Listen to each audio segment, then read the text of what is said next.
के फाउंडर सुशील केडिया आप जुड़ गए हैं हमारे साथ। आइए उनसे जानते हैं आज उनके पिटारे में कौन कौन से रॉकेट कॉल्स हैं।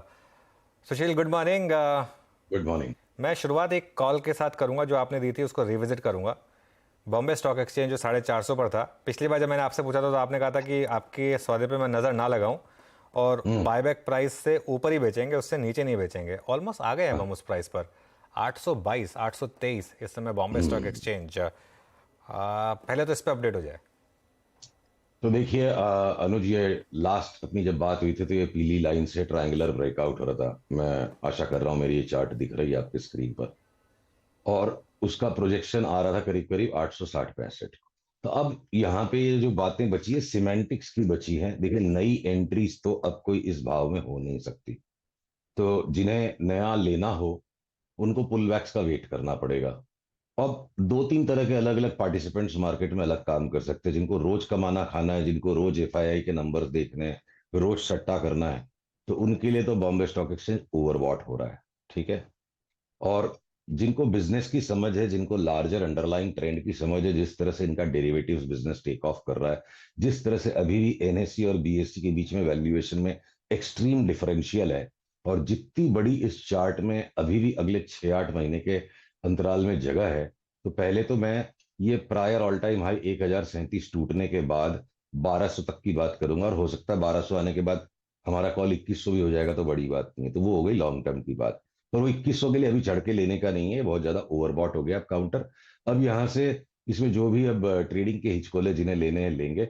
हमने अपने निवेशकों को जो सलाह दी हुई है कि अगर हमें यहाँ से भी 400 रुपया कमाना है तो हमें 50, 60, 70 रुपए की बर्दाश्त रखनी होगी। जिनके पास वो बर्दाश्त नहीं है उनको यहाँ पे अब कोई भी अपनी ट्रेलिंग स्टॉप लॉस लाइन बनानी चाहिए। तो अलग अलग लोगों के लिए अलग अलग खेल है, पर मुझे बीएसई में अभी भी अगले 6 महीने के अंतराल में बेतहाशा तेजी लगती है। और ये पुलबैक्स में बाई ही होगा, यहां से बेच के कोई टॉप बन जा रहा है स्टॉक में, ऐसे कोई भी लक्षण नहीं है। ओके, बहुत अच्छी बात है। तो ये हो गई बात बीएससी की। आज का फ्रेश रॉकेट आइडिया क्या होगा फिर सुशील? अनुज, रॉकेट्स तो बड़े बड़े छूट रहे हैं, पर चक्कर ये है ना कि जैसे अपनी 1 महीने पहले भी बात हुई थी, जिन स्टॉक्स को लेके बैठना चाहिए लॉन्ग रन में, जिनमें अच्छी क्वालिटी है, उनकी सबकी चार्ट्स भारी हो चुकी है। और जहां आप ये देखो, अब जैसे अब कोई एकदम ही अभी मोमेंटम में सट्टा ही खेलने का बाजार है, तब हमने अपने निवेशकों से जो भी मोमेंटम ट्रेडिंग के लिए भी पैसा लो डिजिटल नाम का शेयर्स दिलवाया उनको कि ये 5 बैगर लगता है यहाँ से। ये लॉन्ग टर्म बॉटमिंग आउट होके स्टॉक निकल रहा है। गुजरात की ये कंपनी है, और और ये भी लोन देने में काफी टेक्नोलॉजी वगैरह को इस्तेमाल कर रही है। तो 5 बैगर तो बाद की बात है, 50 का पहले हमें 100 मिल जाए। अभी तो हम फिलहाल उतने के लिए खेल रहे हैं। तो इस तरह के स्टॉक्स के लिए देखिए, आपके निवेशकों को ये ध्यान रखना, मैं उनसे रोज तो बात कर नहीं पाऊंगा जैसे मेरे सब्सक्राइबर से होती है, तो कब निकलना है ये देखने के लिए नंबर ऑफ स्टॉक्स कितने बढ़ाए हम। अब फ्लोर कैम में भी हो सकता है 2-4 दिन में हमारे यहाँ एक बड़ा रैली कॉल आ जाए, रैली कॉल में भी डबल हो सकता है स्टॉक। तो वो देखिए, साइड मार्केट में बड़े स्विंग्स हैं, और ए ग्रुप के स्टॉक्स थके हुए हैं। बढ़ने में और घटने में दोनों में बिल्कुल म्यूटेड चाल आती है, और बिल्कुल एक झटके से ये जैसे इन्फोसिस 10% एक ही झटके में गिर गया, एमएनएम 5% एक ही झटके में गिर गया, आईटीसी एक ही झटके में गिर गया। तो लार्ज कैप स्टॉक्स में फ्रेजिलिटी है, और ये स्मॉलर स्टॉक्स के अंदर में स्मूथ स्विंग्स हैं पर क्वालिटी नहीं है। तो वो अपनी चॉइसेस के अनुसार काम करना होगा सबको। ओके सुशील जी, अब कुछ और ऐसे चंक्स पे आते हैं जहां पे अच्छे मूव आ रहे हैं, वहां पे प्रॉफिट्स बुक करना चाहिए या फिर मोमेंटम को प्ले करना चाहिए, इस पे आपकी राय चाहेंगे। Tata power, NTPC, PFC, REC, इस स्पेस में पैसा भी बना। अब चार्ट्स आपको क्या कह रहे हैं? अगर आप वेल्थ क्रिएट कर चुके हैं, अच्छा पैसा कमा चुके हैं, तो क्या करना चाहिए? अभी इसको ट्रेल करें या फिर ये बुक करने का टाइम है?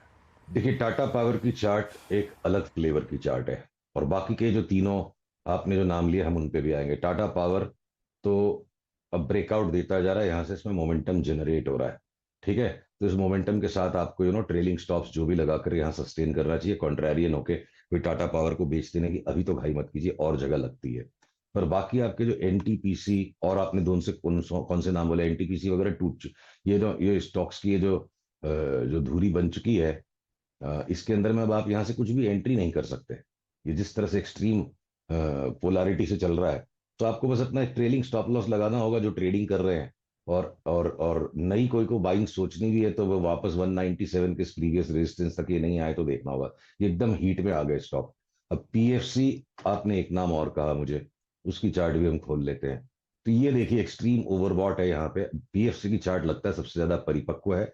एनटीपीसी उसके पीछे पीछे चल रहा है और टाटा पावर लैगार्ड है। तो यहाँ से अब इसमें नई एंट्रीज नहीं कर सकते। पीएफसी के अंदर में जब भी अब एक रिवर्सल बनेगा और ट्रेलिंग स्टॉप लॉस लाइन कटेगी, आप समझ लो 4 डे आरओसी नेगेटिव आ गया, उस दिन आप टेक प्रॉफिट कर लीजिए। मोमेंटम ट्रेडर है तो आरएसआई भी डाइवर्जेंट है। ये चार्ट पूरी पूरी तरह से परिपक्व हो चुकी है। Okay, PFC, REC, NTPC, Tata power पे आपकी टिप्पणी। अच्छा सुशील जी, वो जो बायोकॉन का ट्रेड पकड़ा था आपने बेस से पकड़ा था, ठीक है। मैं ऐसे आपसे एक प्रश्न पूछना चाहूँगा। 2-3 स्टॉक्स ऐसे रहे हर स्पेस में, सेक्टर में, जिन्होंने उस सेक्टर को कुछ भी हुआ हो लेकिन उनकी अंडर परफॉर्मेंस बदस्तूर का है। Just putting instance of Voltas, देखिए हैवेल्स ने क्या किया, डिक्सन ने क्या किया। वोल्टास अभी भी 786 पे इस दौर की सबसे लोवेस्ट ट्रजेक्टरी पे ट्रेड कर रहा है। क्या व्यू बिल्कुल। बन रहा है अभी, ये और अपने नए लोज खोजेगा इस दौर के, या फिर यहां से एक पुल बैक देगा? देखिए वोल्टास के ऊपर वैसे तो जो हमारी लास्ट वार्ता हुई थी उसके अंदर ये किसी तरह से एक आप ट्रेंड लाइन खींच लो तो उसमें एक ब्रेकआउट सा आया है। पर वोल्टास के अंदर में जिसको भी निवेश करना है, एक तो सट्टा करके जीतने वाली चीज नहीं है। किसी भी स्टॉक का जब बड़ा बॉटम बन रहा हो पहले आप इन्वेस्ट करो। इन्वेस्टमेंट के अंदर में जब मार्जिन ऑफ सेफ्टी क्रिएट हो जाती है फिर उसके बाद आप लिवरेज खड़ी करते हो। डायरेक्टली एक झटके में जाके लिवरेज ट्रेड करेगा तो आदमी साफ हो जाएगा। तो वोल्टास में एक जगह ये रखनी चाहिए, जो भी चार्ट के पैटर्न है उनके अनुसार, कि एक नए आखिरी लो की स्पेस रख के चलना है। मन में इंतजार नहीं करना है। इसका मतलब है आपकी फिलहाल इस वक्त पोजीशन साइज इतनी होनी चाहिए कि अगर ये निचले लेवल तक 722 तक भी आ जाए तो आपको घबरा के भागना नहीं है। अभी आप उतनी छोटी पोजीशन बनाओ और उसके बाद जब इसमें sequence of higher bottoms and lows आने लग जाएंगे तो मुझे लगता है कि वोल्टास कोई आश्चर्य नहीं होगा अगले साल भर में ये वापस 1300-1400 के ऊपर चल पड़े। तो बढ़ने के लिए ऊपर 80-90-95% तक की जगह है और नीचे का आपको डाउनसाइड 10% बर्दाश्त करना है। तो ये सट्टा न करके इस वक्त डिलीवरी बाइंग करके एक्यूमुलेट करने के जोन में है स्टॉक। ओके। अच्छा, हमारी बंधन बैंक पे बात हुई थी और हमने ये एक्सप्लेन किया था कि पोजीशनिंग काफ़ी मैटर करती है और रिजल्ट डे यस, के बाद वो लो टूटा नहीं फिर उसका, और वहाँ से 215 से अब 230 तक की रैली बंधन में हो चुकी है हफ्ते 10 बिल्कुल। दिन में करीब करीब। तो ट्रेडर्स के लिए तो अच्छा खासा वो ग्रिप में रहा होगा ट्रेड, लेकिन इन्वेस्टर्स के लिए क्या टारगेट्स होंगे यहाँ पर? देखिए इन्वेस्टर्स के लिए मेरे टारगेट जो है ना वो बड़े भद्दे से लग सकते हैं लोगों को, और मतभेद ही बाजार का दस्तूर है, एक बेचेगा एक लेगा। मेरे लिए बंधन बैंक अब हर पुल बैक पे बिग बाई है। इसके अंडर परफॉर्मेंस की साइकिल फंडामेंटली भी आप देखोगे रिवर्स हो जाएगी। ये देखिए इस डेली चार्ट के ऊपर आप ये जो 5 वेव पैटर्न आपने देखा है ना, ये पैटर्न रिपीट करेगा इस स्तर से। तो मैं कम से कम 350 350 तक का भाव इसका ज्यादा से ज्यादा साल भर में देखता हूँ। और ऑफ कोर्स एक टेक्नीशियन को प्रिविलेज है अपने स्टॉप लॉसेस के साथ चलने की। तो आप 216-17 का स्टॉप लॉस जब तक नहीं टूटता है, निवेश भी अगर कोई इसमें करे, डिलीवरी भी उठा के बैठ जाए, तो मुझे इसका 350 रुपए का भाव पहले आते लगता है, 215 बाद में आएगा। ओके, चलिए सुशील जी, कोई एक और स्टॉक जो आपके रेडार पर हो, कंडीशनल बाय हो या आपके अभी रेडार पर हो, जो आपको लग रहा है कि यहाँ से चलने की तैयारी कर रहा है? बहुत सारे स्टॉक्स हैं और थोड़ा चल भी चुका है। जैसे मैंने आपसे पहले फार्मा के भी बारे में बात की थी कि लॉरस लैब्स, मुझे बायोकॉन की तरह ये एक अगला डबलर दिखता है। लॉरस लैब्स में आप देखो पैटर्न ऐसा हो गया कि ये जो शुरू में जो वेव वन बना है, जिसको मैंने येलो लाइन में मार्क किया है, ये बहुत ही हेजिटेशन और कंफ्यूजन में बना। और उसके बाद अब ये जो उसका करेक्शन हो गया वेव 2, अब मुझे यहाँ से इसमें एक रॉकेट लाइक मूव स्टार्ट होता दिख रहा है। हो चुका है वो मूव, वायलेंट रहेगा, it will not be a smooth ride. तो पोजीशन की साइज को आप हिसाब से संभालिए। मुझे लगता है अगला पड़ाव इसका सीधा 500 550 के ऊपर ही आए और इवेंचुअली स्टॉक 700 750 रुपए तक चला जाए, तो बिल्कुल भी आश्चर्यचकित नहीं होना चाहिए। F&O का कैश में कोई इंटरेस्टिंग नाम? कैश में बॉम्बे डाइंग, सनटेक, ये जो हम लेके बैठे हैं, बस देखिए आप डीएलएफ ओबेरॉय रियल्टी पे हम शॉर्ट हैं। उसके सिवा आप रियल एस्टेट सेक्टर में कोई भी स्टॉक ले लो, डीबी रियल्टी ले लो, ये सारे लैंड बैंक्स की री रेटिंग रीवैल्यूएशन और इवेंचुअली एसेट मार्केट्स का जब इन्फ्लेशन होता जा रहा है तो रियल एस्टेट का इन्फ्लेशन आना ही है।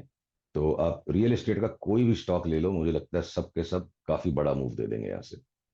ओके सुशील जी, बहुत बहुत शुक्रिया आज हमारे साथ बात करने के लिए। अगले मंगलवार को फिर